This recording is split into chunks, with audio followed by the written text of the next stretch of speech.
I hope you're having a wonderful day. I appreciate you coming on to my channel, Chicken Chaos. My name's Johnny Russell, and my girls and boys love seeing y'all too.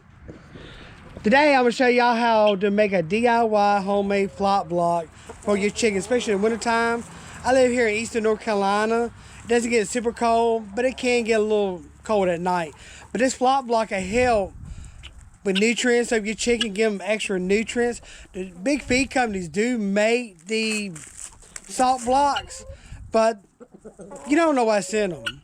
And this way you know what you put into your flop block, and it's going to be a whole lot better for them. And this is a great way to bust up the boredom, because it takes them all day long to peck at it. They'll keep pecking and pecking and pecking, and they'll spend all day messing with the thing. So it helps with the boredom, and it keeps them from picking on each other, because they got something to do. Let me show you around, turn around and show you what I've got going on. See?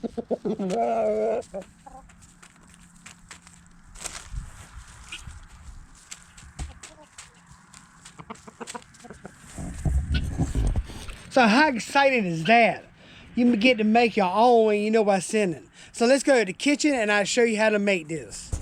All right, let me show you my ingredients. I'm gonna start with the dry ingredients first of this homemade flop block.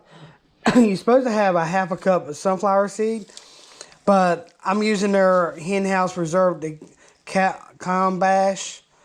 I'm probably murdering the name of it, but it's already got sunflower seed and other stuff in it and cracked corn. So I'm not going to worry about getting sunflower seed, but if you wanted to, it requires a half a cup of sunflower seed. But right now I got 3 cups of their chicken feed and a half a cup of the grubs. So we're going to start with that. Then I got about a cup of their scratching grain. And then I got a half a cup of the flour. That flour is to hold everything together so it doesn't fall apart. Then I got old-fashioned oats. Don't use the quick instant oats. It's not going to work. And then I got 2 cloves of garlic. Right there. And then right here I got a teaspoon of cinnamon. You can use any kind of spices you want in this. Then the wet, I got 4 whisked eggs. I got 2/3 cup of molasses. Use the old-fashioned molasses like that. This would be good for their immune system. All right, I'm gonna set my oven for 325 while I'm making this. But we're gonna start making. We're gonna put together our dry ingredients first. Like I said, a half a cup of flour.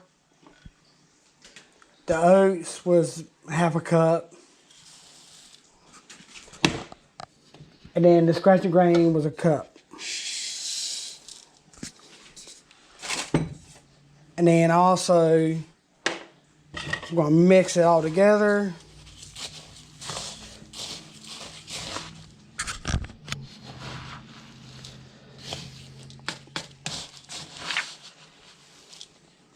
Let's see, let me just.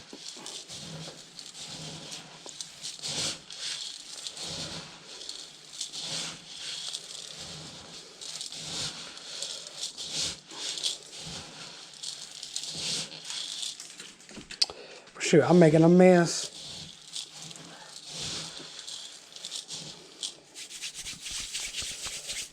All right, next, I'm gonna add my wet ingredients. My 4 whisked eggs.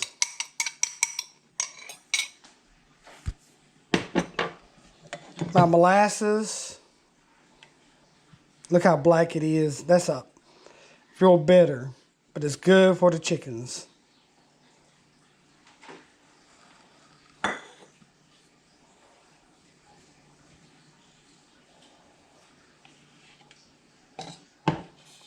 Then I'm gonna add my cooking oil, which is a half a cup also. Oh yeah, I forgot to add my cinnamon over here. And I'm adding my 2 cloves of garlic with this. Then I'm going to mix this all together.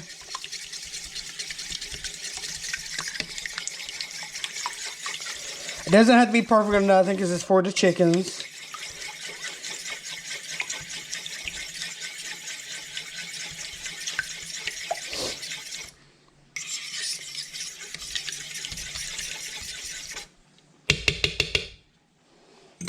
All right.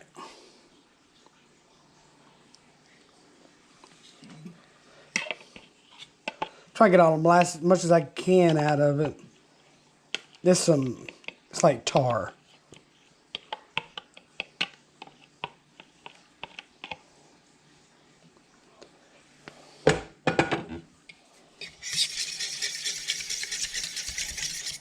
All right, there you go. So now we're going to combine our wet ingredients and our dry ingredients together.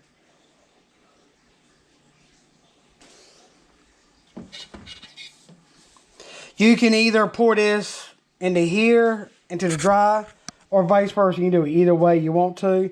I'm going to pour this over my dry. Now this way you will get a good workout with your muscles, for sure. Because now you got to bind all this together.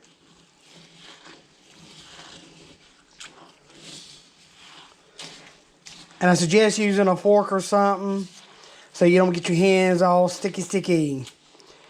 Be like a fly on a fly trap.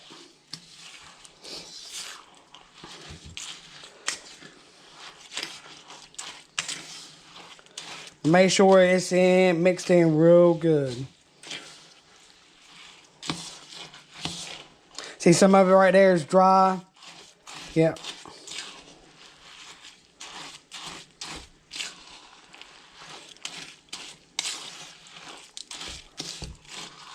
You want to make sure it's all incorporated good. Every little bit is covered.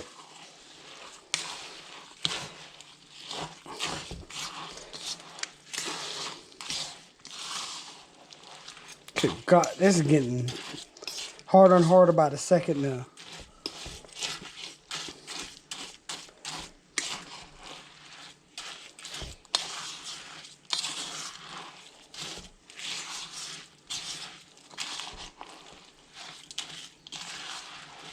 There you go. Wow.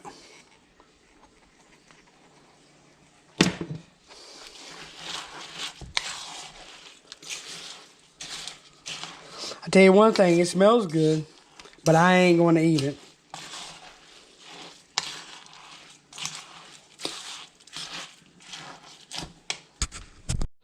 Alright, now we're going to pour this into a loaf pan. If you don't have a loaf pan, you can use any kind of loaf baking sheet you got. But I'm going to try to get this in there without making a mess. Yeah, I'm pretty sure easier said than done.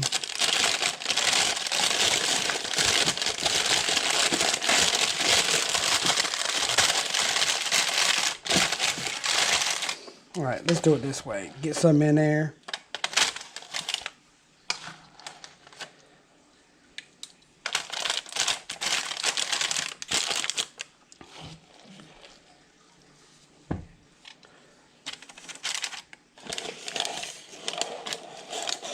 There you go.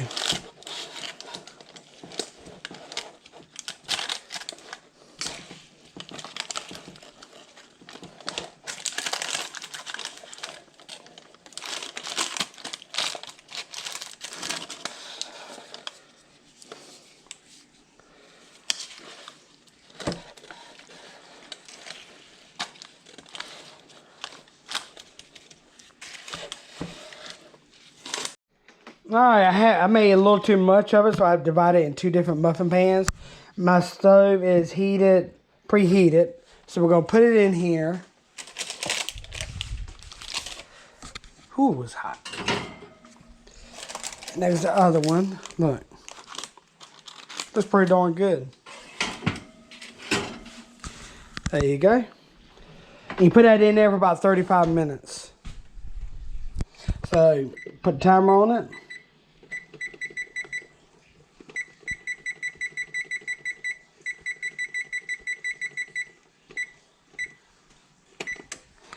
and be right back. Once it's done, I'll show you what it looks like. Alright, the homemade flop block got out of the oven. I've been letting it sit for about an hour or some change. I'm going to turn around and show you what the finished product looks like. There you go. And let's go and see if the chickens like it. So let's see what their excitement is today.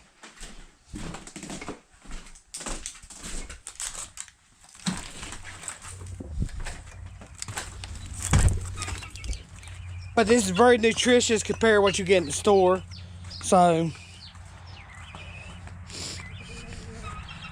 come on, look. Come on, girls. They don't know what to think of it. Hold on. Put it down. All right, they're coming out here. Let's see what they do. They don't know what to think of it.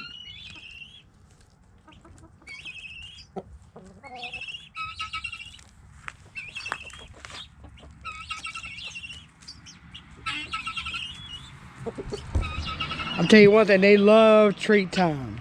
But like I said, it's a healthier treat for them. And look.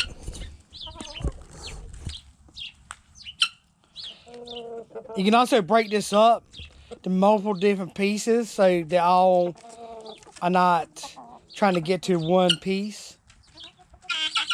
Look, they're coming all out of my butterfly bush.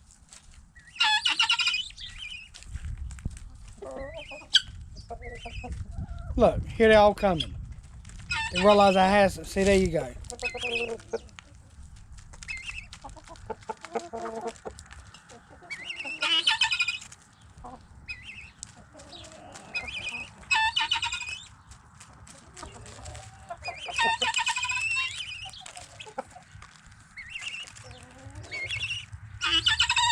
I will say one of my mistakes is I did not press it in the pan as much as I should have.